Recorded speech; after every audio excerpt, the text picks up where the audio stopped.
What's up, guys? David Sherwack here, recapping the Toronto Raptors win over the Indiana Pacers.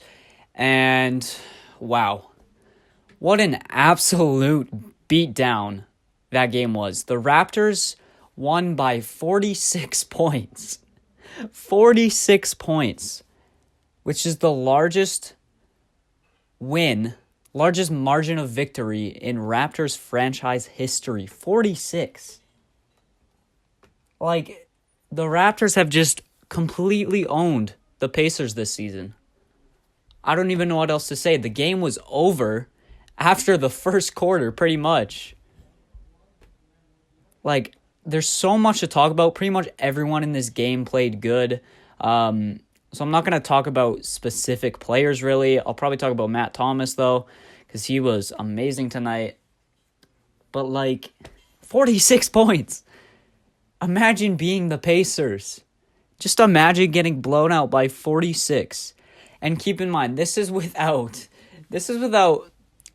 our starting center and a starting caliber player in Norman Powell. Marc Gasol and Norman Powell. And we're blowing out the Pacers by 46 points. What? What is happening? All right, let's just start with the beginning of this game. Serge was great to start. He had 11 points in that first quarter.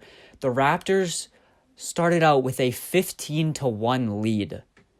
And that's when you knew that this game was pretty much over. At one point in that quarter, we were up by 32-6. What's that? A 26-point lead in the first quarter? The Pacers scored 3 points. Only 3 points in the first 8 minutes. Now, I want to say it was all great defense. Lots of it was great defense. But honestly, the Pacers really couldn't hit anything tonight, especially in that first quarter. They were missing wide open layups, wide open threes. And yeah, they had 3 points in 8 minutes. That is sad. They lost that first quarter 34-12. So coming out of the first quarter there, you already have a 22-point lead. The Pacers shot 17% in that first quarter. Like I said, Serge had 11 points. Pascal had 11 points in that first quarter. And basically that's the game right there. Nothing really was significant to this game. The Raptors in the second quarter came out there. And turnovers were a little bit of an issue today. I didn't really want to talk about it, but turnovers, we had 17 turnovers today, so definitely want to try and get those down a little bit once again, but honestly, I can't even harp on it that much. We won by 46 points. Man, I want to talk about Jeremy Lamb real quick. He went down with kind of a scary injury. It honestly looked really similar to the Klay Thompson injury in Game 6 of the NBA Finals, but this time it was with Jeremy Lamb and Terrence Davis. Jeremy Lamb on the fast break. Terrence Davis went up for the block. It wasn't anything dirty, just like Danny Green's block or foul on Klay Thompson. Not anything dirty, not anything intentional, just a good hard foul trying to go for the ball. So, yeah, kind of a scary sight there. Jeremy Lamb going down. He kind of landed awkwardly and kind of twisted his knee the same way Klay did. And obviously Klay's is a torn ACL. I don't know why I just had the biggest brain fart of all time. But I don't think it's a torn ACL. All they said was a sore left knee, so prayers up to Jeremy Lamb. Hopefully that's nothing serious. Terrence Davis was great in that second quarter there. He hit an insane rainbow three, probably one of the highest arcing threes I've seen. He almost murdered Justin Holiday on the fast break, almost dunked it on him so hard. That would have been insane. That was about to be an insane poster, but lucky for Justin Holiday, he missed it. OG and Rondé had some nice connection in the paint there. Obviously, Rondé playing the center spot and OG was in the power forward spot. They had 4 different plays where they were just dishing it off to each other in the paint, leading to an open dunk, which was really cool to see. The Pacers' defense just really couldn't do anything tonight. The Pacers were rushing it in the second quarter. Obviously, they're going to try and make a push, and they were trying to make that push in the second quarter there, but I feel like they were rushing it too much. They were taking shots really early in the shot clock, and you got to give the credit to the Raptors for that, because the Raptors were speeding the pace of this game up. So the Raptors weren't letting the Pacers kind of grind it out there.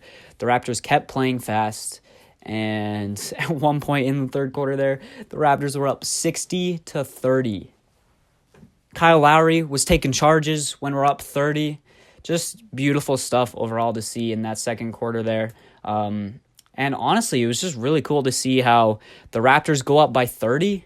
They go up by 20, they go up by 30, but they don't let their foot off the gas. Like, they kind of did in the third quarter there to start, but really there was no big run by the Pacers. There was really nothing by the Pacers to get them back in this game, which was really impressive to see. The Raptors won that second quarter 29-20. So they are up 31 heading into the half there, which is insane. Like I said, the intensity did lessen a little bit to start that third quarter. The Pacers went on a 6-0 run to start. The lead got cut to 26, and I think that's like the closest it got. Raptors were just chucking up threes there, weren't really getting an offensive rhythm. But, overall, the Raptors hang around in that quarter, and they only lose that quarter by 1, so 23-22. So the Pacers, even though they have a better quarter, they're still down by 30 going into the fourth. So once again, this game's pretty much over. Matt Thomas. Can we just talk about Matt Thomas? Now, I know most of it was in garbage time, so obviously garbage time stats I don't think they mean as much as in the meat of the game. And a lot of his threes were in garbage time. But Matt Thomas had a career-high 17 points tonight. 6 for 8 from the field, 5 for 7 from 3. And the three that really stood out to me was Paul Watson. This was completely in garbage time. Paul Watson got a huge block on one end, a beautiful play. Matt Thomas sprinted to the other end for the corner three. It hit the front of the rim, took a huge, a super high bounce, and somehow bounced in. Matt Thomas with the shooter's touch. And that kind of just summarized the game for the Pacers. A block, and the Raptors get the bounce. So shout out to Matt Thomas, 17 points. He was great tonight. And yeah, the game was over in the fourth. Stanley Johnson checked in with 9 minutes left, and when Stanley Johnson checks in with 9 minutes left, you know the game's over. The starters got a lot of rest. The Raptors went up. Their biggest lead in this game was 49. They had a 49-point lead. Chris Boucher hit a three, and then Terrence Davis hit a three after that. They had a 49-point lead. I don't really know what else to say. There was just great defense. They did not let their foot off the gas. Really just a really impressive performance overall from the Raptors. And the Pacers, keep in mind, obviously the Pacers aren't a bad team. This is not like the Hawks or the Knicks or the Cavs that we're beating here.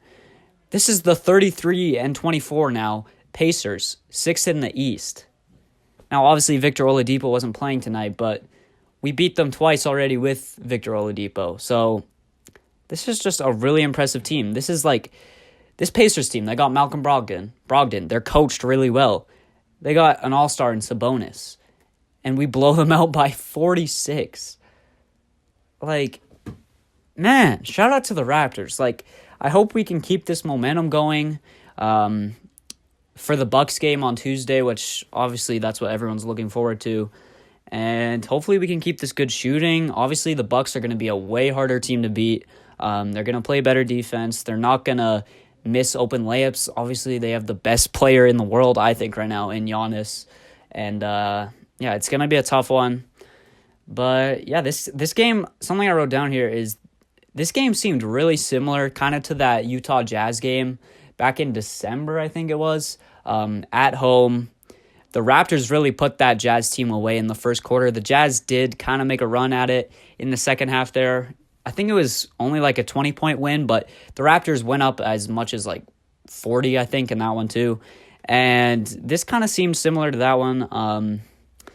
So, yeah, Fred, really the only person that kind of struggled tonight was Fred VanVleet. Obviously, he was still making plays. getting steals and stuff like that. But 2 steals tonight, or actually, yeah, 2 steals for Fred. But he only had 8 points, 3 boards, 3 assists, 3 for 12 from the field, 2 for 9 from 3. Just wasn't Fred's shooting night, and it can't be everyone's shooting night when everyone's shooting. Somebody's bound to have a bad game, and it didn't matter because the Raptors won by 46. Turnovers, like I said, were kind of a struggle in this one as well. We got to get those down. And yeah, the largest victory in franchise history. That sounds so good to say. That's 2 straight now. Hopefully we can make it 3 straight and keep this new win streak going. I think there's a pretty lengthy road trip coming up for the Raps. I think it's a West Coast road trip, so there's going to be some tough games. We got the Bucks, obviously. We need to see if we can beat them, and then we got that road trip. So hopefully we can string together a couple wins here and start a new win streak. So yeah, that's pretty much it for this win. The Raptors improved to 42-15. The Celtics also lost today against the Lakers, so we kind of get, I guess it would be half a game on the Celtics in front of them. So yeah, making some ground on the Celtics there, and we're probably not going to catch the Bucks. I can pretty much guarantee we're not going to catch the Bucks unless they go on some crazy losing streak somehow. But yeah, as long as we secure this 2nd seed, we'll be fine. We don't have to play the Bucks in the 2nd round, and we'll get to play a losing below 500 team in the 1st round. So things are looking good for the Raps. A great win tonight. I didn't even really talk about individual performances, but I don't need to because everyone had a great game. So that's pretty much it. If you guys like this video, make sure to leave a like. Make sure to subscribe for some more Raptors wrap-up. And let's get hyped for that Bucks game on Tuesday, boys. And yeah, I'll see you guys in the next video. Peace.